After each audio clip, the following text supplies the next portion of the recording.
Now, Chinese President Xi Jinping's lifetime goal seems to be the reunification of Taiwan. I mean, we speak to a lot of people on this program from a national security perspective, but not an economic one. What impact would a Taiwan invasion have on the world economy?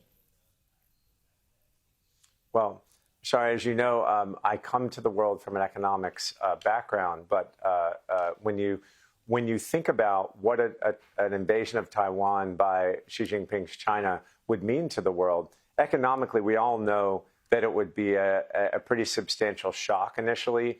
And I've seen many different, let's say, prognostications as to what the extent of that shock might be. My own view and our firm's view is it would be a shock to global GDP of 1.5% to 2%. Of GDP, which is a pretty significant global recession. But I do think that the West would immediately finish, let's just say, reshoring and changing the supply chains as quickly as they can to make the necessary adjustments. You and I have both seen these adjustments being made in real time over the last 2 years.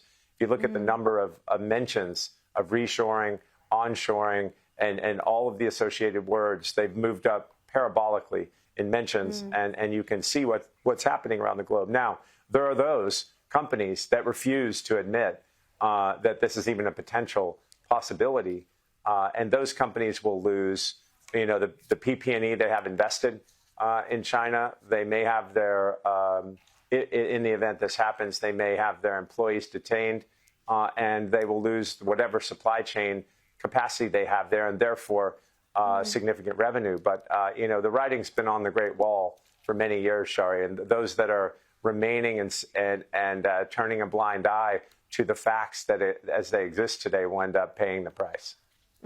You famously predicted the subprime mortgage crisis. I want to ask you about your predictions now on the time frame for a Chinese invasion of Taiwan and therefore the flow-on global recession that you say would come with that. Yeah, well, as you probably know, just a few weeks ago, I gave a briefing at the Hudson Institute in D.C. and to send U.S. senior military leadership. And the way that I think about that timeline, that's right. That's exactly right. Miles and I, the Hudson Institute just formed the China Center.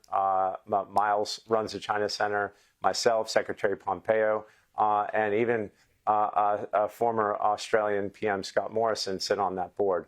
And I think that when you look at the timing of the potential invasion, I look at it from three buckets. The first bucket is the military and force bucket, which I work with the U.S. military on. The second bucket is what is China doing on the mainland in their legal system?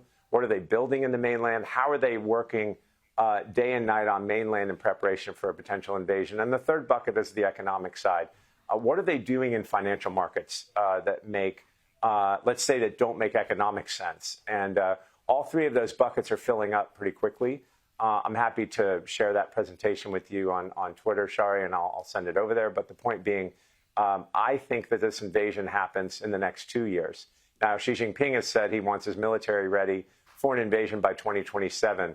But we all know that as China sits today, their economy continues to circle the drain. We see today, we see Country Garden suspending a number of its RMB-based bonds, its dollar-based bonds. There are, call it 180 billion of Chinese property developers in default today, which is about 71% of the offshore bonds. You've got youth unemployment somewhere between 20 and 50%.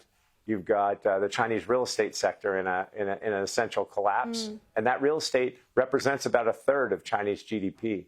So you've got China's economy in a very precarious situation after decades of meteoric growth and some can say debt-fueled, irresponsible growth. And that couples with the fact that Xi Jinping's mission, life's mission, as he said in his speeches since 2017, is that reunification of what he calls the Taiwanese separatists. So I think this all presents a formula for a pretty negative global event. It's something that you don't want, I don't want. It's something I'm not hoping for. But it sure looks like Xi Jinping is hell bent on making this happen, and his economic woes may accelerate the timetable.